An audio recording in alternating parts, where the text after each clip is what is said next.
Assalamualaikum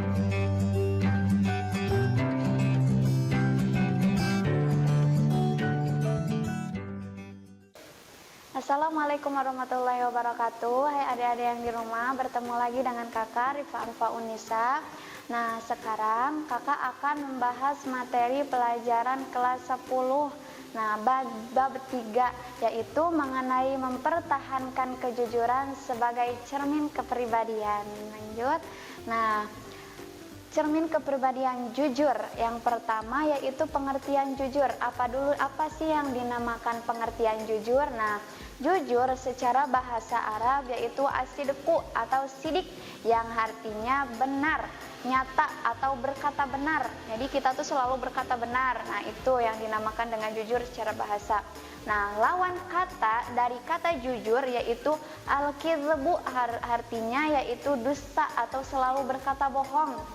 Nah, itu jujur menurut bahasa. Namun secara istilah jujur itu bermakna 3. Yang pertama yaitu kesesuaian antara ucapan dan perbuatan. Jadi apa yang kita ucapkan sama dengan apa yang kita perbuat. Nah, yang kedua yaitu ketegasan dan kemantapan hati. Nah, itu yang dinamakan jujur. Yang ketiga yaitu sesuatu yang baik yang tidak dicampuri dengan dusta. Jadi apapun sesuatu yang baik tanpa ada sedikit pun kedustaan, itu yang dinamakan dengan jujur. Nah, jujur, ngomong-ngomong tentang jujur nih, mengapa sih kita harus jujur? Mengapa kita harus jujur? Nah, ada lagi pembagian dari sifat jujur menurut Imam Ghazali. Yang pertama, jujur dalam niat dan kehendak. Nah, jadi yang dalam niat, dalam hati, nggak ada dorongan dari orang lain, nggak ada dorongan dari niat-niat tertentu, nggak ada, pokoknya dari diri kita sendiri, dari hati nurani kita sendiri, hanya tujuan ingin menggapai ridhonya Allah. Nah, yang kedua yaitu jujur dalam perkataan. Nah, jujur dalam perkataan, apapun yang kita katakan itu sesuai dengan faktanya. Faktanya A, berarti perkataannya juga A. Faktanya B, perkataannya juga B. Nggak ada lebih-lebihnya, nggak dilebih-lebihin, dan nggak dikurang-kurangin. Nah, yang ketiga yaitu jujur dalam perbuatan. Maksud jujur dalam perbuatan gimana? Contohnya kita Islam. Nah, Islam mengajarkan kita sholat, berarti kita harus sholat. Jangan ada di ucapan wungkul, jangan ada di ucapan doang, tapi perbuatannya juga sama, harus apa? Harus Islam. Ya. Islam mengajarkan kita apa? Sholat, berarti kita juga harus sholat. Nah, mengapa sih kita harus berbuat jujur? Nah, karena jujur merupakan sumber kedamaian, jujur merupakan sumber keberhasilan. Nah, bahkan faktor utama Rasulullah Shallallahu Alaihi Wasallam dalam membangun masyarakat yang sukses, yaitu masyarakat Islam. Nah, yaitu dengan sifat-sifat Rasulullah, dengan akhlak Rasulullah. Nah, salah satu akhlak Rasulullah yang paling menonjol yaitu sifat jujur Rasulullah. Rasulullah dari waktu kecil sampai akhir hayatnya tidak pernah berbohong, selalu berkata jujur. Bahkan Rasulullah itu pun diberikan gelar Al-Amin, orang yang sangat terpercaya. Nah, kita juga sama, harus mempunyai sifat jujur. Beda lagi kalau kita selalu berbohong, selalu berkata berbohong. Nah, lama kelamaan jika kita selalu berkata berbohong, nah lama kelamaan akan timbul sifat namimah. Apa sih yang dinamakan dengan sifat namimah? Yaitu selalu menghantu domba.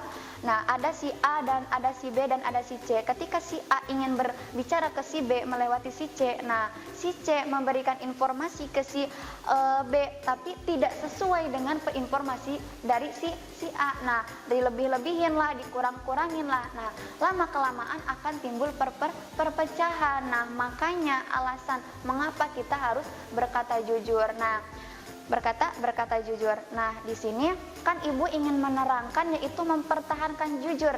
Berarti dalam bahasa lain mempertahankan jujur itu istiqomah dalam jujur. Nah, bagaimana sih istiqomah dalam jujur dan mengapa kita harus istiqomah dalam jujur? Walaupun jujur itu terasa pahit kadang ya. Nah, di sini ibu akan menjelaskan mengapa kita harus mempertahankan dalam kejujuran. Nah, ada sebuah kisah Rasulullah SAW, yaitu ketika Rasulullah diberikan wahyu oleh Allah, yaitu supaya dakwah secara terang-terangan. Nah, langkah pertama Rasulullah yaitu naik ke bukit.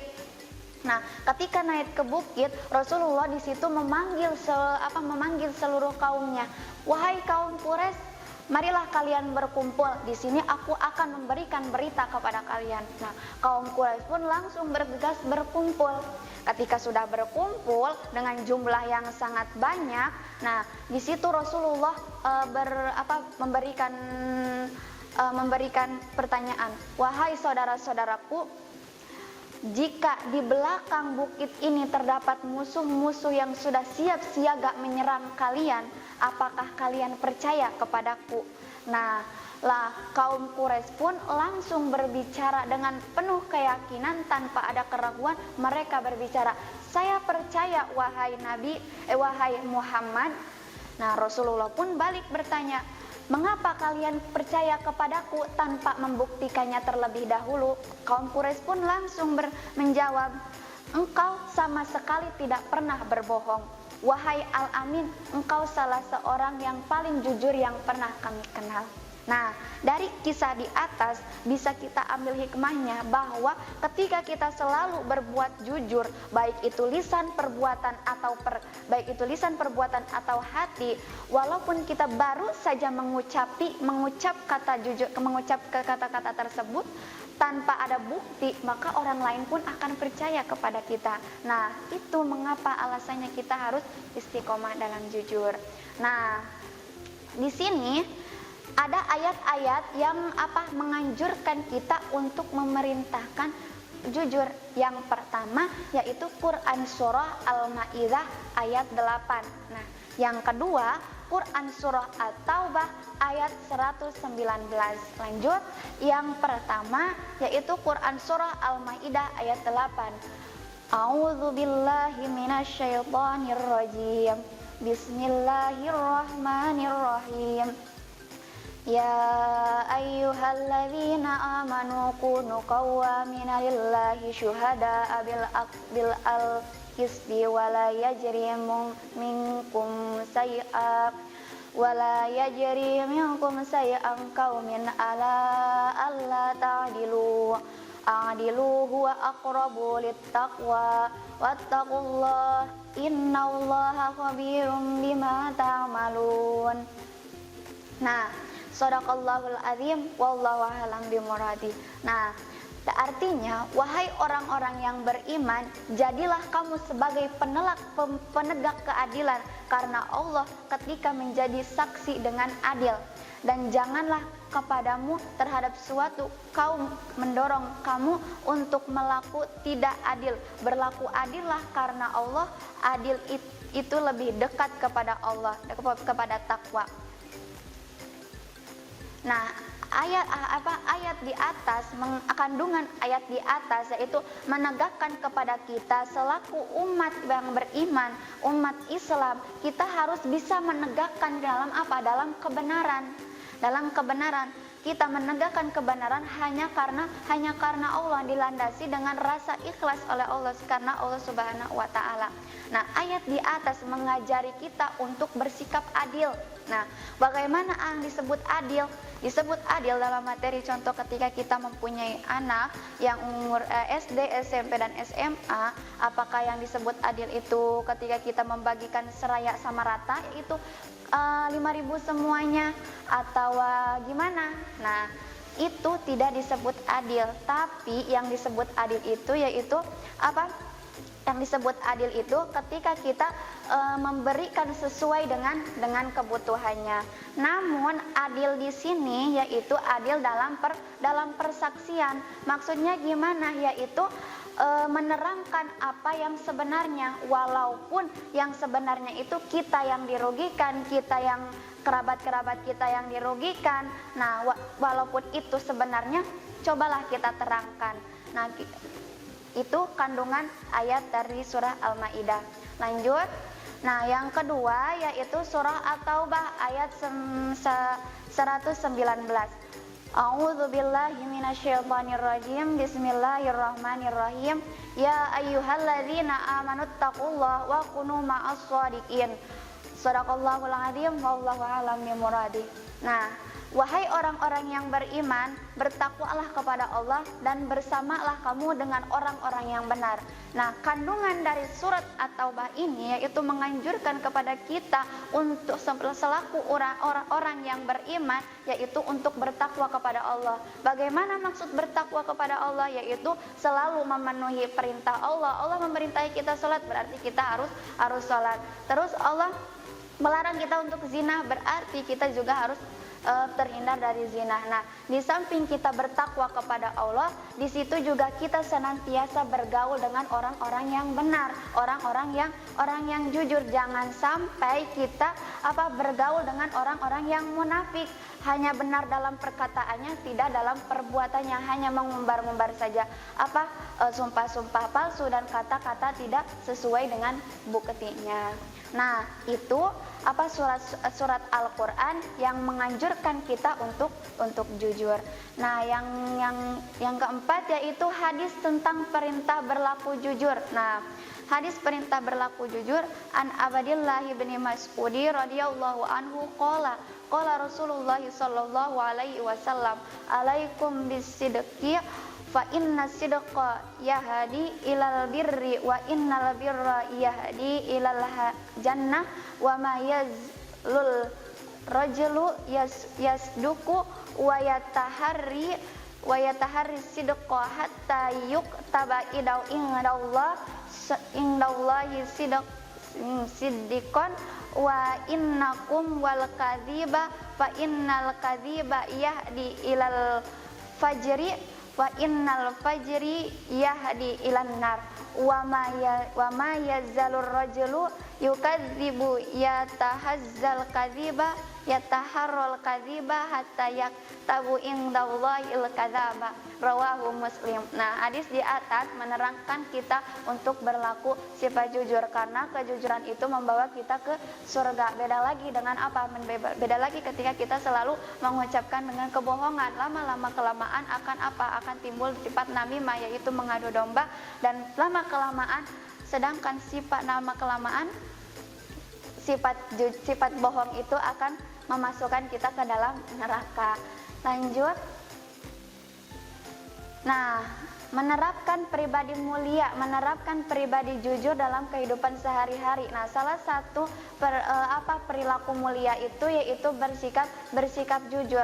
Nah, sifat jujur yaitu merupakan sikap yang wajib adanya di Rasul dan di para nabi. Nah, ketika kita melakukan jujur, berarti kita sudah melakukan separuh sifat nabi. Nah, baik itu berarti kita harus, di samping itu juga kita harus menerapkan perilaku jujur itu baik di sekolahan, di luar dan lain sebagainya. Misalnya seperti yang pertama, meminta izin atau berpamitan kepada orang ketika ingin pergi kemanapun. Nah, ketika kita contohnya seperti kita ingin sekolah, maka kita berpamitan dulu dengan orang tua. Yang kedua, tidak meminta sesuatu di luar kemampuan kedua orang tua. Nah, ketika orang tua mampunya segitu, maka kita juga harus mintanya segitu, enggak harus lebih. Karena apa? Karena kita juga harus melihat kondisi orang tua. Nah, yang ketiga yaitu membalikan uang sisa belanja meskipun kedua orang tua tidak mengetahuinya. Yang keempat yaitu melaporkan prestasi hasil belajar meskipun dengan nilai yang kurang memuaskan. Nah, walaupun nilainya itu kurang memuaskan, tapi kita juga harus bersifat jujur.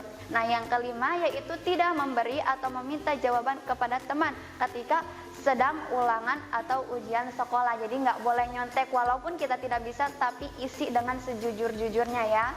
Nah, yang keenam yaitu mengatakan dengan sejujurnya alasan keterlambatan datang atau ketidakhadiran ketika kita sekolah, dan itu menerapkan perilaku mulia. Nah, 6 yaitu manfaat jujur dalam kehidupan sehari-hari. Nah, mengapa sih kita harus mempunyai sifat jujur? Karena manfaatnya yang pertama, hidup tenang. Ketika kita jujur, maka banyak orang yang percaya kepada kita, sehingga jauh dari jauh dari kebencian orang lain, jauh dari sifat-sifat yang tercela. Yang kedua yaitu mendapatkan pekerjaan. Jadi ketika kita ingin mencari pekerjaan dan orang lain sudah percaya kepada kita, maka kita akan dimudahkan dalam mencari pekerjaan. Nah, yang ketiga yaitu banyak teman. Nah, ketika kita selalu jujur, otomatis orang kan percaya kepada kita, maka banyak teman kita. Yang keempat yaitu memperoleh kesuksesan. Nah, yang kelima yaitu memiliki nama baik. Nah, ketika kita selalu jujur, seperti Rasulullah saja, ketika Rasulullah kan selalu bersifat jujur, akhirnya Rasulullah diberi gelar Al-Amin, yaitu orang yang sangat berpercaya.